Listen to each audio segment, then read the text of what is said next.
പോലീസായിരിക്കും. ഓടണ്ട ആശാനെ, ഇത് ഞാനാ. എന്താ കമത്തെ, വല്ല പ്രശ്നവും? പോലീസും പട്ടാളമൊന്നുമല്ല, നമ്മൾ പേടിച്ചതൊക്കെ വെറുതെയാ. ഏത് നിമിഷം ഒരു പോലീസ് ആക്രമണം പ്രതീക്ഷിച്ചാ ഞങ്ങൾ കഴിയുന്നത്. അതുകൊണ്ട് സ്വന്തം നിഴലിനെ പോലും പേടിയാ. എല്ലാവർക്കും ഭക്ഷണ പതിവായിട്ടാണ് വന്നിരിക്കുന്നത്. അത് അവസാനത്തെ അത്താഴാവോ? എനിക്ക് ഉറപ്പുണ്ട് അവൻ ചതിക്കില്ലെന്ന്. ഇക്കാലത്ത് വിശ്വസിക്കാൻ പറ്റാത്തൊരു വർഗ പത്രം. ഇതുവരെയുള്ള പരിചയം വെച്ച് ഞാനൊരു ഗ്യാരണ്ടി നൽകാം. കുരക്കുന്ന പട്ടിയാണ് അവൻ, കടിക്കില്ല. പിന്നെ സംസാരത്തിലും പ്രവൃത്തിയിലും അല്പ ശല്യം കാണും. അത് ഞങ്ങൾ മാനേജ് ചെയ്തോളാം. എങ്കിൽ വാ, അവൻ കാത്തിരിക്കുക.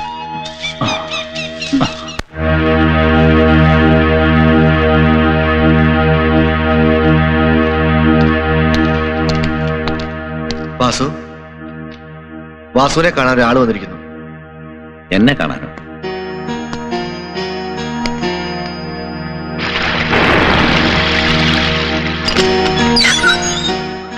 ഇതാണ് മേഡം അന്വേഷിച്ച കൂനിക്കൽ വാസു.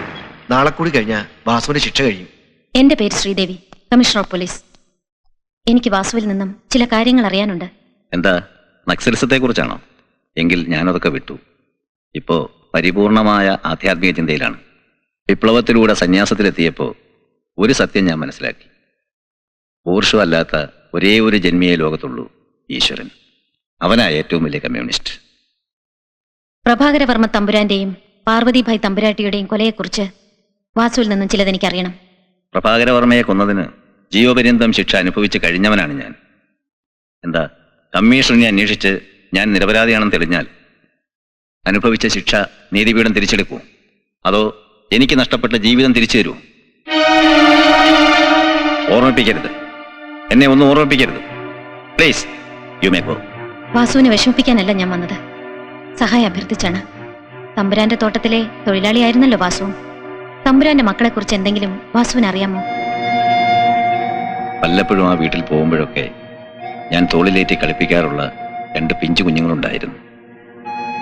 ഒരുപക്ഷെ അവരിപ്പോ ജീവിച്ചിരിപ്പുണ്ടെങ്കിൽ തന്നെ ഞാനായിരിക്കും അവരുടെ ഏറ്റവും വലിയ ശത്രു. ചെയ്യാത്ത കുറ്റത്തിന് വാസു ശിക്ഷ അനുഭവിച്ചു എന്നുള്ളത് ശരിയായിരിക്കാം. പക്ഷെ ശരിയായ കുറ്റവാളിയെ കണ്ടുപിടിക്കാനുള്ള ശ്രമത്തിലാണ് ഞാൻ. ജയിലിൽ നിന്നിറങ്ങിയ വാസു എവിടെയാണ് ഉണ്ടാവുക? എനിക്കൊന്നുകൂടി വന്ന് കാണാനാ. എനിക്ക് ആ താവളം ഇതുവരെ തീരുമാനിക്കാൻ കഴിഞ്ഞിട്ടില്ല. എവിടെയെങ്കിലും കഴിയണം. Anyway, wish you the best. പണം കടം തന്നിട്ടുണ്ടെങ്കിൽ അത് വാങ്ങിക്കാനും എനിക്കറിയാം. പലിശ തരാതെ പെരട്ട് ന്യായം പറഞ്ഞാലുണ്ടല്ലോ, ഒരാഴ്ച കൂടി ക്ഷമിക്കണം. ഒരാഴ്ചക്കകം പലിശ മുതലും തിരിച്ചു തന്നില്ലെങ്കിൽ നിന്റെ കട ഞാൻ വിളിപ്പിക്കും. കേട്ടോടാ പുല്ലേ. ചേട്ടാ, മറ്റോട് അവിടെ. ബേൽപൂരിയും ഗുലാബ് ജാമും ഒക്കെ ബോംബെയിൽ കിട്ടും. ഈ ചന്തൽ എവിടെ കിട്ടാനാ? ടൗണിൽ പോയാൽ തീർച്ചയായും കിട്ടും. നമുക്ക് പോയാലോ? ഇങ്ങോട്ട് തന്നെ വിട്ടത് എന്റെ ഗ്യാരണ്ടി ഇല്ല. അരമണിക്കൂറിനകം തിരിച്ചു.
സിന്ധുമോൾ ആ മുകുന്ദൻ അനിയെ തട്ടിക്കൊണ്ടുപോയി.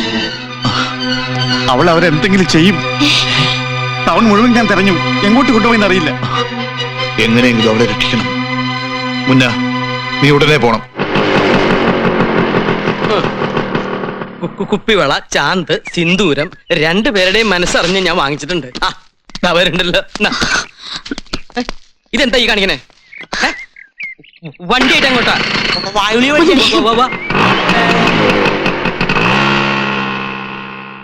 വായുഗുളിക. ഇവരെന്താ ഈ കാണിക്കണേ? അവന് ഗുമ്മന്റെ അസുഖം എടുത്തു വരെ. കറുത്ത കുട്ടിയാത്തുണ്ടോ?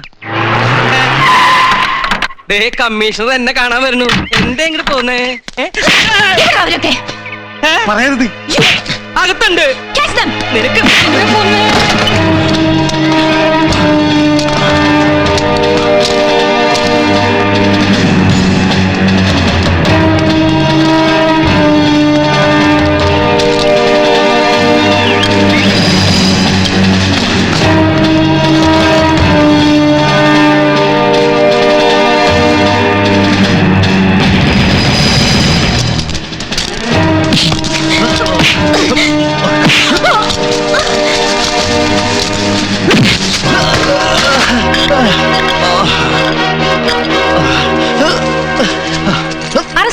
Yes madam.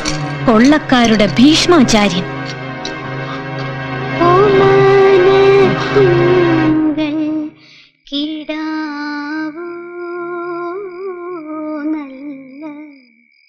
തമ്പുരാട്ടി, തമ്പുരാട്ടി, ആരാത്? തമ്പുരാട്ടി, എന്താണ് ഇത്? എന്ത് പറ്റി? നമ്മുടെ തമ്പുരാനെ, തമ്പുരാനെ, നമ്മുടെ തമ്പുരാനെ. എന്ത് പറ്റിയാണ് ഇത്? എന്റെ തമ്പുരാനെ പറയുള്ളേ. നമ്മുടെ തമ്പുരാനെ മുകുന്ദൻ കൊന്നു. തമ്പുരാട്ടി, എന്റെ ഭഗവതി.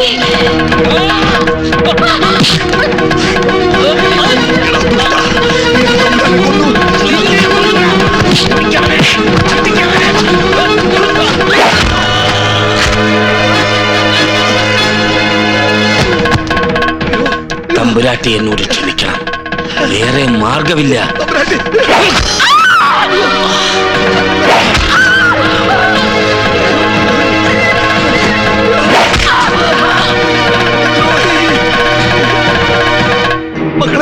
ഞങ്ങളുടെ അമ്മയെ ഒന്നും ചെയ്യരുത്.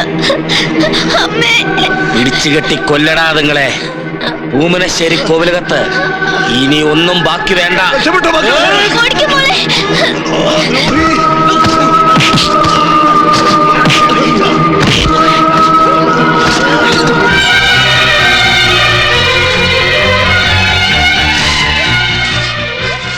ചെന്നുമ്പോൾ കരയാതെ, അവര് കേക്കും.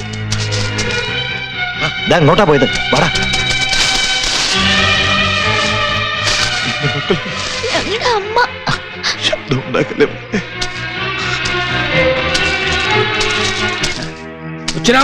അതുങ്ങളെ വിടരുത്. അന്ന് രാത്രി അവരുടെ കണ്ണിൽ പെടാതെ വെട്ടേറ്റ കാലുമായി ഈ രണ്ട് തമ്പുരാട്ടി കുട്ടികളെയും എന്റെ മകനെയും കൊണ്ട് പുഴ നീന്തിക്കടന്ന് ഞാൻ രക്ഷപ്പെട്ടു. പാലൂട്ടിയല്ല, പകയൂട്ടിയാ ഞാൻ അവരെ വളർത്തിയത്. കാലൊടിഞ്ഞൊരു കുതിരയാണ് ഈ കിഴവൻ. പക്ഷേ എന്റെ മക്കൾ ഇല്ല. അവരെ തളയ്ക്കാൻ നിങ്ങൾക്കാവില്ല. സ്വന്തം ജീവൻ ബലി കൊടുത്തായാലും ലക്ഷ്യം നേടിയിട്ടേ അവർ അടങ്ങുള്ളൂ. കുറ്റക്കാരാരായാലും ഞങ്ങൾ ശിക്ഷിച്ചിരിക്കും. നിയമലംഘനം നടത്താൻ ഞങ്ങൾ ആരെയും അനുവദിക്കില്ല. നിയമം എഴുതാനും ഉച്ചരിക്കാനുമുള്ള ഒരു ഭംഗിവാക്ക്. അതിൽ കവിഞ്ഞ് എന്ത് വിലയാണ് അതിനുള്ളത്? സ്വന്തം ഭർത്താവിനെ തട്ടിക്കൊണ്ടുപോയി പാവക്കൂത്ത് നടത്തിയിട്ടും അവർക്കെതിരെ എന്തെങ്കിലും ഒരു നടപടി എടുക്കാൻ നിങ്ങളുടെ നിയമത്തിന് സാധിച്ചോ? നിഷേധിക്കുന്നില്ല. പക്ഷെ ഒരു ഭാര്യയുടെ വികാരത്തെക്കാളേറെ ഒരു പോലീസ് ഉദ്യോഗസ്ഥയുടെ ആത്മസംയമനമാണ് എനിക്കതിൽ പാലിക്കേണ്ടി വന്നത്. എന്റെ മൗനത്തിന്റെ അർത്ഥം താമസിയാതെ നിങ്ങൾക്ക് ബോധ്യമാവും.